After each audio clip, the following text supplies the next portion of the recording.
Hello बच्चों, कैसे हैं बेटा जी। तो बच्चों, जैसा आपको पता है हम लोग आजकल आपकी क्लास 10 मैथ्स की जो एम एल अग्रवाल की बुक है उसका चैप्टर नंबर 11 डिस्कस कर रहे हैं।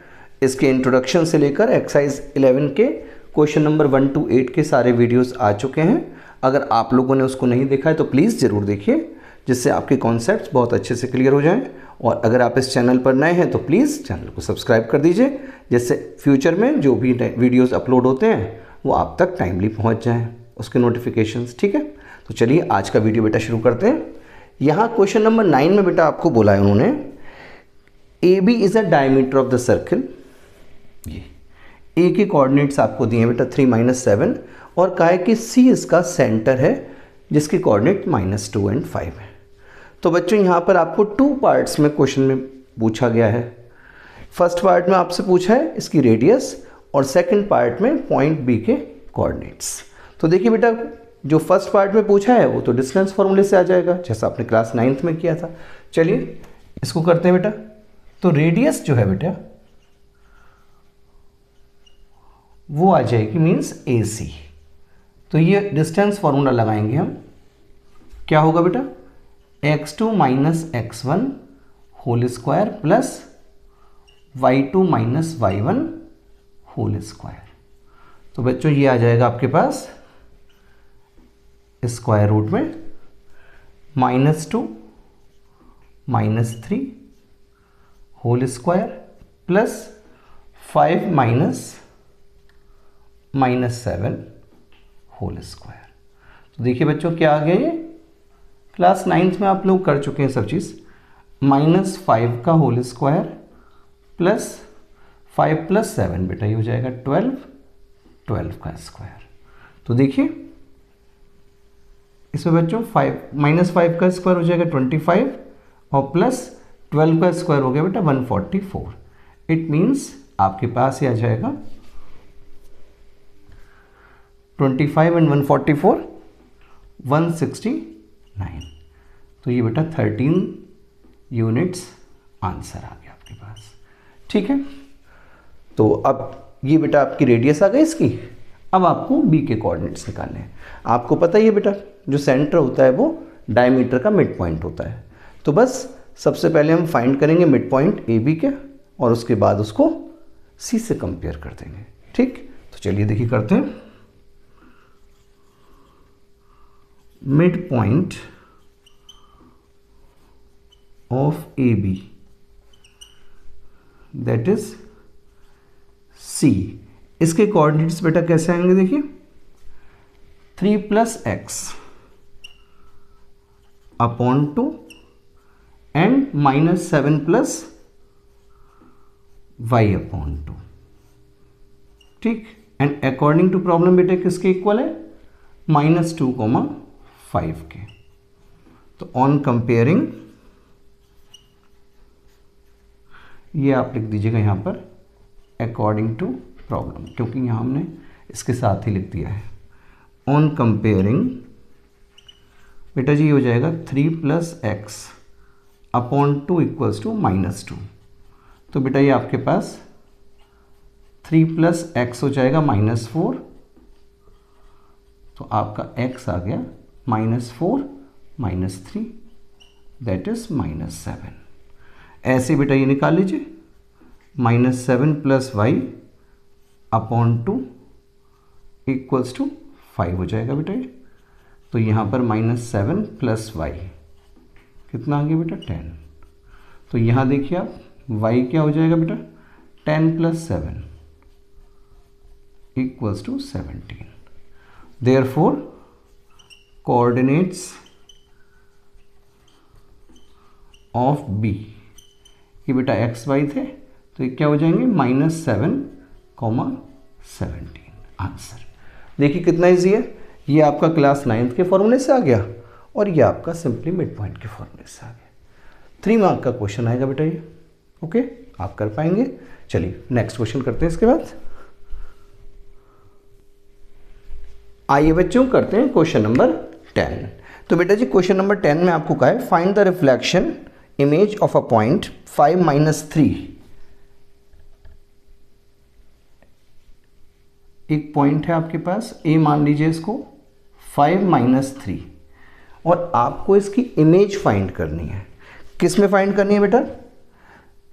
In the point -1, 3। एक ये आपके पास मिरर मान लीजिए -1, 3। अब आप ये सोचिए कि बेटा आप मिरर से जितना आगे खड़े होते हैं आपकी इमेज उतना ही पीछे बनती है ना? तो बेटा अगर मान लीजिए इस पॉइंट से हमारा पॉइंट ए इतना इधर है तो इतना ही ठीक पीछे इसकी इमेज बनेगी A'। ठीक है, मान लीजिए इसके कोऑर्डिनेट्स हैं x, y। समझ रहे हैं ना आप क्या होगा? अब जब यहाँ पर ये इसकी A की इमेज A' बन गई इस पॉइंट में, तो बेसिकली जो पॉइंट M होगा वो A' का मिड पॉइंट हो जाएगा, क्योंकि जितना आप मिरर से डिस्टेंस पर खड़े होते हैं आपकी इमेज भी मिरर से उतनी ही डिस्टेंस पर पीछे बनती है। ठीक है, तो आप कहेंगे let the coordinates of image A' be x, y। ठीक, तो ये जब आपके पास कोऑर्डिनेट्स आपने सपोज कर लिए, वी नो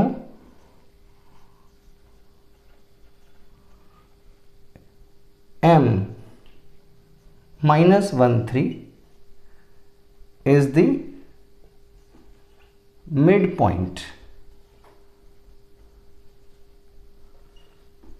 of A', क्योंकि इसमें बेटा रिफ्लेक्शन हो रहा है उसका।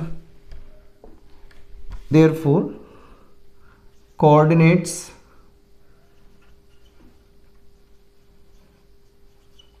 of M, एक बार बेटा कोऑर्डिनेट्स ऑफ M आप अपनी तरफ से फाइंड करेंगे। कैसे? x1 + x2/2 and y1 + y2/2। बेटा जी क्या हो गया? 5 + x (2) एंड -3 + y/2। ठीक है, बस बेटा नाउ अकॉर्डिंग टू प्रॉब्लम जो चीज़ आपको दी हुई है आप उससे इसको कंपेयर कर दीजिए।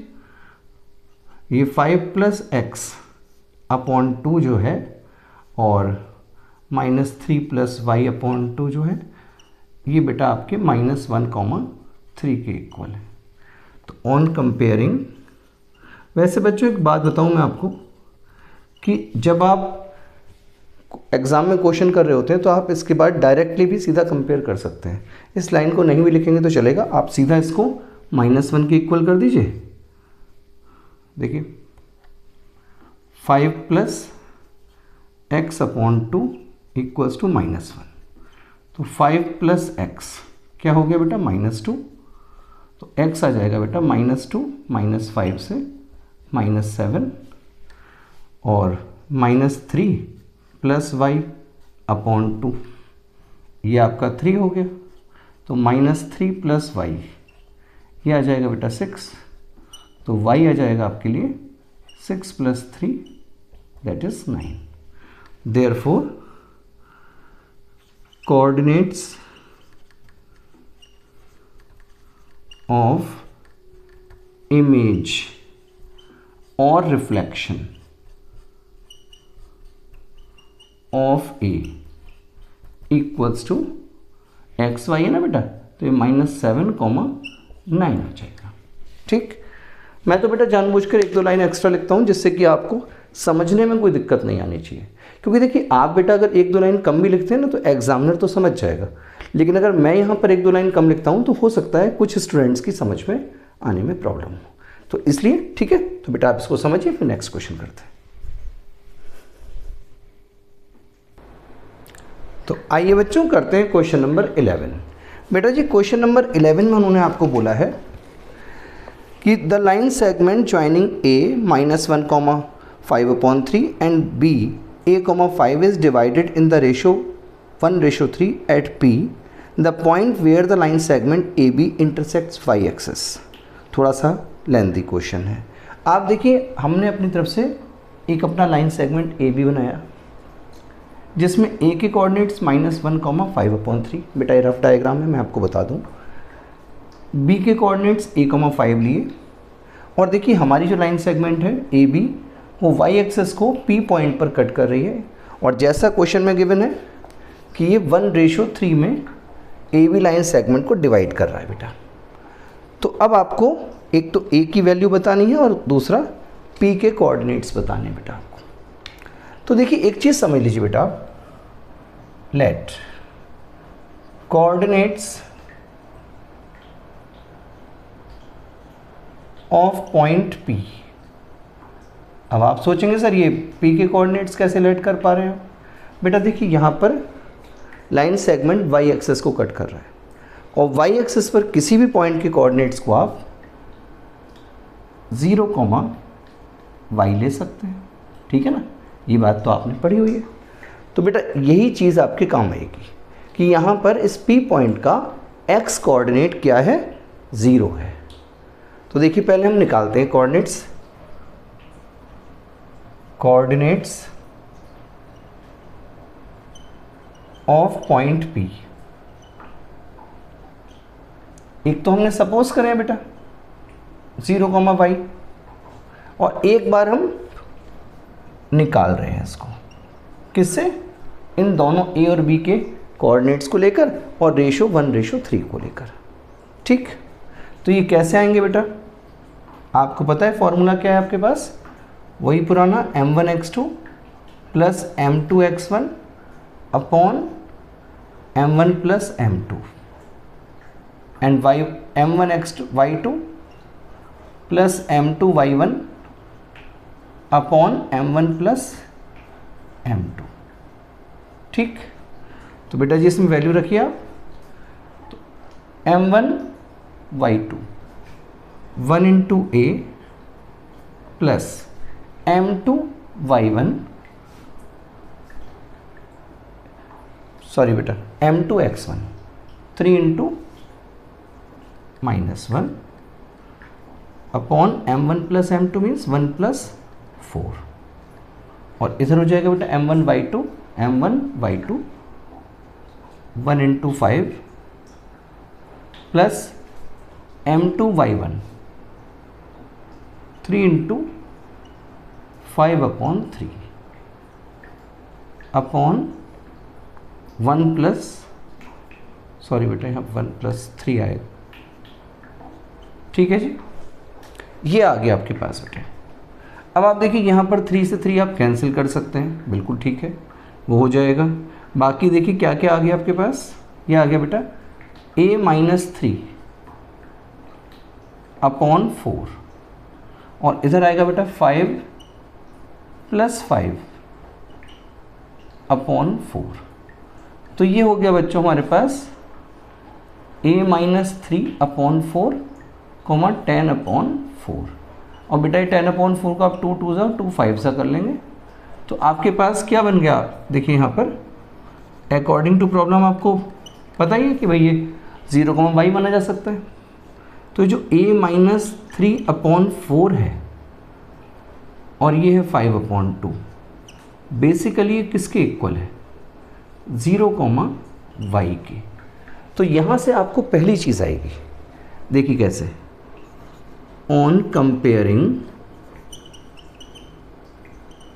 बेटा जी a-3 अपॉन 4 हो गया 0, तो यहाँ से आपके पास a-3 0 हो गया, मीन्स a की वैल्यू 3 आ गई। This is your first answer, ठीक? यहाँ पर सेकंड में क्या है? आपको पूछा है इस पॉइंट के कोऑर्डिनेट्स, तो कोऑर्डिनेट्स ऑफ पॉइंट P। तो देखो बेटा पॉइंट P के कोऑर्डिनेट्स के लिए मैं एक बात कहूँगा आपसे कि 0,y है बेटा, तो यहाँ पर जब हमने निकाला है तो इसकी वैल्यू तो क्या आ रही है? 0, और दूसरा y क्या है? 5/2, तो ये बेटा 0,5/2 आ जाएगा, ठीक है? अच्छा इसमें क्या होगा, कई बार आप देखेंगे क्वेश्चंस में, अभी आने वाले क्वेश्चंस में, कि जैसे मान लीजिए आपसे y नहीं पूछा होता, आपसे खाली ये पूछा होता कि भाई ए की वैल्यू बताइए क्या है, तो ऐसे में बेटा कोई ज़रूरी नहीं है कि आप दोनों ही कोऑर्डिनेट्स को फाइंड करें। अगर हमें सिर्फ ए चाहिए होता तो हमारा ए के लिए काम तो सिर्फ एक्स कोऑर्डिनेट को निकाल कर भी चल सकता था। तो ऐसे में हम लोग सेफर साइड भी रहेंगे और थोड़ा क्विकर साइड भी रहेंगे, तो हम वाई कोऑर्डिनेट को फाइंड ही नहीं करेंगे, बल्कि हम सीधा लिख देंगे x coordinate of point P और इतना लिखकर, और ये आप सीधा कंपेयर करेंगे और ए की वैल्यू आ जाएगी। आप देखिएगा अभी आने वाले क्वेश्चंस में ऐसे क्वेश्चंस भी आएंगे, ठीक है। तो आप इसको समझिए, फिर नेक्स्ट क्वेश्चन करते हैं बेटा। आइए बच्चों करते हैं क्वेश्चन नंबर 12। यहाँ पर बेटा ये दिया है कि पॉइंट P -41 जो है ये डिवाइड करता है line joining point A 2 -2 and B के कोऑर्डिनेट्स बेटा आपको नहीं दिए हैं, यही आपको फाइंड करने हैं। तो वो क्या बोलते हैं कि जो पॉइंट P है -41 ये AB के ज्वाइनिंग लाइन सेगमेंट को 3:5 में डिवाइड करता है। ए के कोऑर्डिनेट्स बेटा आपको गिवन है, बी के कोऑर्डिनेट्स आपको फाइंड करने हैं। बिल्कुल इजीली बेटा आप थोड़ी देर के लिए पी के कोऑर्डिनेट्स को भूल जाइए, बाद में कंपैरिजन के टाइम पर इनको यूज़ करेंगे, और फिलहाल आप पी इनको 3:5 में डिवाइड करता है, इसको मानते हुए अपनी तरफ से पी के कोऑर्डिनेट्स फाइंड करेंगे, ठीक है। देखिए पहले लेट कर लेते हैं बेटा, इसमें late coordinates of point B x, y। अच्छा एक चीज़ मैं आपको बताऊं, देखिए कई बार ऐसा होता है कि बोर्ड के एग्ज़ाम में आप जिस चीज़ को सपोज़ करते हैं उसको आप मेंशन नहीं करते हैं कि हमने किसको क्या सपोज़ किया है, और बाद में आप x और y के आंसर निकाल देते हैं। अब जैसे यहाँ पर हमने बता दिया कि पॉइंट बी के कोऑर्डिनेट्स एक्स वाई हैं, अगर मान लीजिए आप ना बताएं उसको और डायग्राम भी ना बनाएं और ऐसे लिख दें, तो एग्जामिनर्स कई बार माइंड कर जाते हैं कि भाई मेंशन तो किया ही नहीं है पहले कि किसको एक्स वाई माना है, तो हम कैसे आंसर मान लें। हालांकि ऐसे एग्जामिनर्स बहुत कम होते हैं, 10%, लेकिन फिर भी कर सकते हैं वो माइंड की, जब आपको एक्स वाई गिवन तो है नहीं और आपने अगर सपोज़ किया है तो लिखा क्यों नहीं, ठीक है ना। तो मेरी आपको यही एडवाइस है कि अगर कभी आप इस तरह से सपोज़ करें तो उसको पहले मेंशन कर दें, ठीक है। तो चलिए शुरू करते हैं। कोऑर्डिनेट्स देखिए, now coordinates of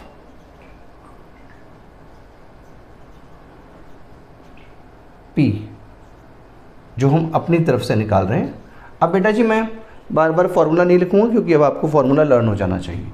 m1 x2 3 × x plus m2 x1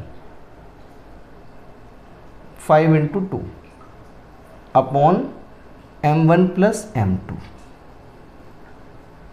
and then m1 y2 plus m2 y1 upon m1 plus m2, ठीक है। अब देखिए बच्चों ये जो है आपका सॉल्व कराएगा 3x plus 10 upon 8 and 3y minus 10 upon 8 and according to problem ये किसके इक्वल चल रहे हैं, -4,1 के, ठीक। तो आप इसको, क्योंकि हम यही लिख सकते हैं, आप इसको लिख दीजिए अकॉर्डिंग टू प्रॉब्लम। ये आपका -4,1 के इक्वल है। तो ऑन कंपेयरिंग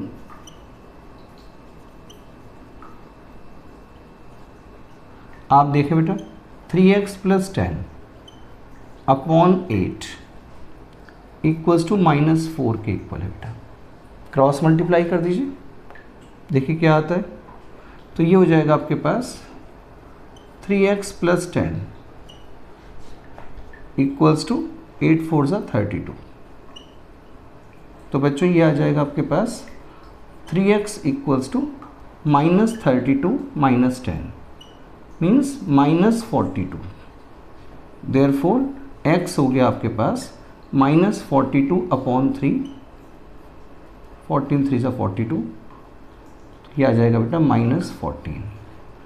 एंड देखिए 3y -10/8, ये किसके इक्वल हो गया? 1 के। क्रॉस मल्टीप्लाई करिए बेटा, 3y -10 8 के इक्वल हो गया, 3y आपके पास ये आ गया 8 + 10 बेटा 18 हो गया ये, ठीक है। देयरफॉर y क्या आ जाएगा? 18/3, ये हो गया बच्चों 6। Therefore coordinates of b point क्या आ जाएंगे बेटा? x आ गया -14 और y आ गया बेटा 6, दैट इज योर आंसर। ठीक है, इजी। बस बेटा ये इस तरह से आपने निकाला। कोई और क्वेश्चन, कोई और चीज़ तो नहीं पूछी आपसे? नहीं, b के कोऑर्डिनेट से पूछे, ठीक है। तो देखिए इजीली आपने बस 3:5 को लेकर सेक्शन फार्मूला लगाया, ये आपके तरफ से कोऑर्डिनेट्स फाइंड किए गए हैं एक्स वाई बी के पॉइंट लेकर, और ये आपको गिवन थे, दोनों को आपने कंपेयर कर दिया, एक्स और वाई की वैल्यू आ गई, बस बी पॉइंट अपना मिल गया आपको। ठीक है, तो चलिए आप इसे समझिए, फिर नेक्स्ट क्वेश्चन करते हैं। आइए बच्चों करते हैं क्वेश्चन नंबर 13 का फर्स्ट पार्ट। यहाँ से बेटा थोड़ा सा क्वेश्चंस में चेंज है। अभी तक आपको मोस्टली रेशो गिवन था, अब आपको रेशो फाइंड करना है। देखिए उन्होंने कहा है कि ये आपके पास 2 पॉइंट्स हैं ए एंड बी। एक्चुअली हमने ए और बी सपोज कर लिया है, पॉइंट्स तो आपको सिर्फ 2 1 और 7 6 दिए थे, और कहा था कि ये पॉइंट जो है 5 4, ये पता करिए कि इस ए बी के ज्वाइनिंग लाइन सेगमेंट को किस रेशो में डिवाइड कर रहा है। तो बेसिकली आपके पास क्वेश्चन ये था, in what ratio does the point P 5 4 divides the line segment joining points 2 1 and 7 6।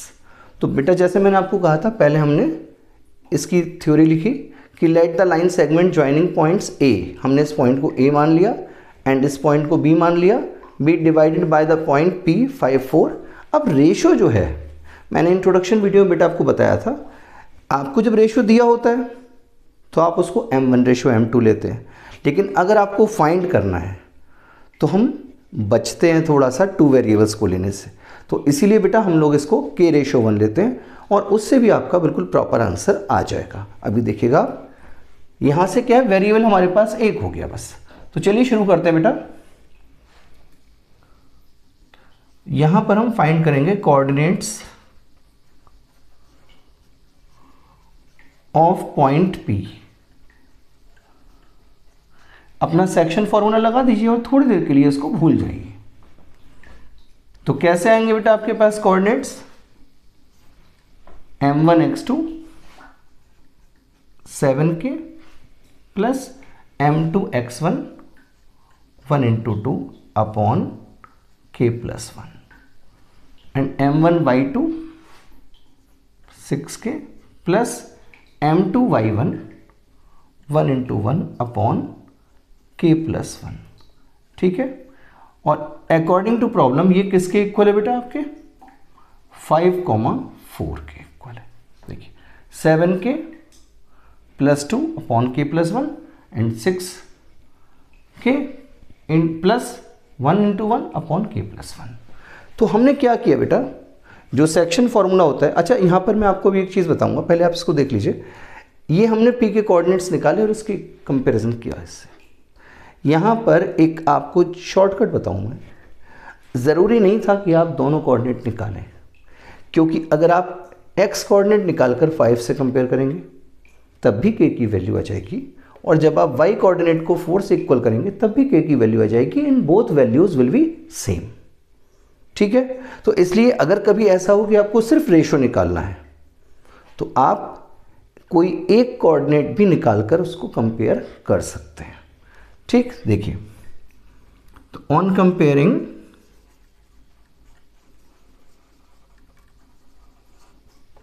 Seven k plus 2 upon k plus 1 equals to 5, it means ये हो गया बेटा 7k plus 2 equals to 5k plus 5, 5 के इधर ले आइए बेटा आप, तो 7k minus 5k equals to 5 minus 2, तो ये आ जाएगा बेटा आपके पास 2k इक्वल्स टू 3, तो k इक्वल्स टू हो गया आपके पास 3/2। देयरफॉर रेशो जो है वो 3/2:1 जो है आप उसको लिख पाएंगे 3:2, and this is your answer.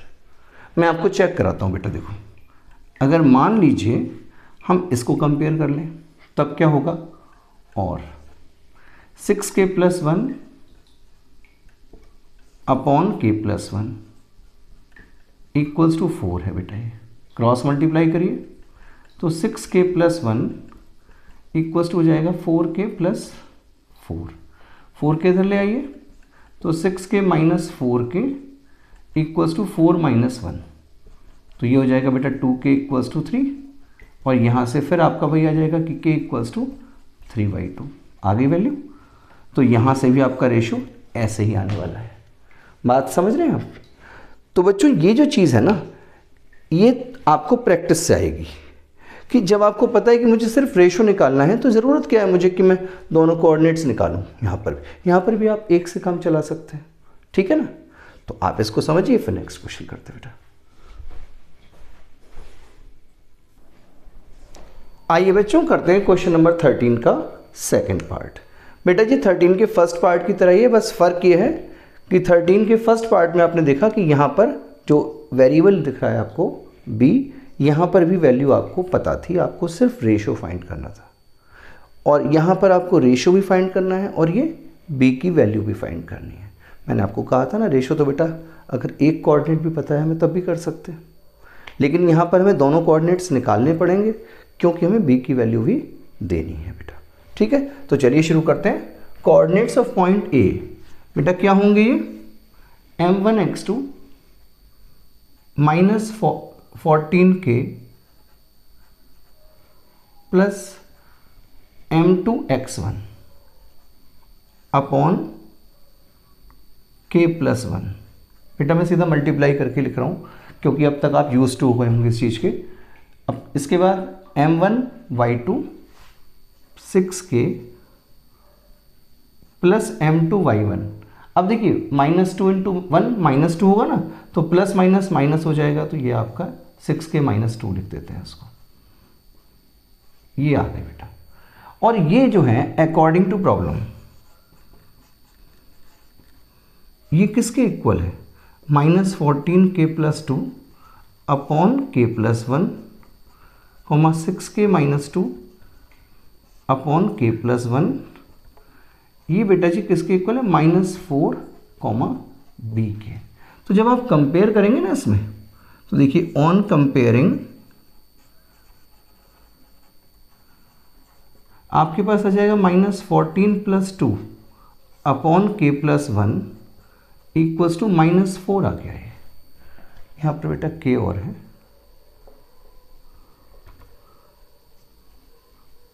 -14k + 2 है, ठीक है। आप क्रॉस मल्टीप्लाई करिए बेटा, तो ये आ जाएगा आपके पास -14k + 2 इक्वल्स टू -4k - 4, ठीक। आप इसको उधर ले आइए, 2 को उधर ले जाइए, तो -14k + 4k इक्वल्स टू -4 - 2, तो ये हो जाएगा बेटा -10k इक्वल्स टू -6, माइनस से माइनस कैंसिल कर दीजिए, 2 3 हो जाएगा बेटा और 2 5 हो जाएगा, तो k की वैल्यू आ जाएगी आपकी 3/5। देयरफॉर जो रेशो है आपका वो कितना आ गया बेटा, 3/5 रेशो 1, यही तो बनेगा ना k/1 में, तो इसको हम क्या लिख पाएंगे बेटा, 3/5, and this is your answer. अब यहाँ पर क्या है, आपको b की वैल्यू भी फाइंड करनी है, तो उसके लिए हम क्या करेंगे, देखिए b बेटे किसके इक्वल है, 6k - 2 अपॉन k + 1। अब यहाँ पर बेटा आप k की वैल्यू 3/5 लगा दीजिए, तो ये हो जाएगा 6 × 3/5 - 2 अपॉन 3/5 + 1। तो ये हो जाएगा बेटा 6 3 = 18 और 5 2 = 10, 18 माइनस 10 अपॉन 5 और नीचे आ जाएगा आपके पास बेटा इसमें 5 1 = 5 and 3 8, 8 अपॉन 5। ठीक, अब यहाँ अगर आप देखिए तो बेटा इससे बचेगा आपके पास 8, नीचे का 5 ऊपर आएगा, यहाँ से 5 नीचे जाएगा और 8 पहले से ही है, ये आपस में कैंसिल आउट हो गए बेटा, 1 आ गया आपके पास। तो देयरफॉर बी की वैल्यू आपकी आ गई 1 and this is your answer. ठीक है, तो बच्चों बहुत इजी है, जैसा क्वेश्चन का फर्स्ट पार्ट था ऑलमोस्ट वैसे ही आपका सेकंड पार्ट है, बस इसमें यह है कि बी की वैल्यू आपको और फाइंड करनी है। तो आज की वीडियो में इतना ही। आपको बच्चों वीडियो अच्छा लगा हो तो प्लीज़ लाइक कीजिएगा और कमेंट करके बताइएगा आपको वीडियो कैसा लगा। और अगर आप इस चैनल पर नए हैं तो मैं तो बार बार आपसे बेटा यही कहता हूँ कि प्लीज़ चैनल को सब्सक्राइब कीजिए, इससे सर को भी मोटिवेशन मिलता है।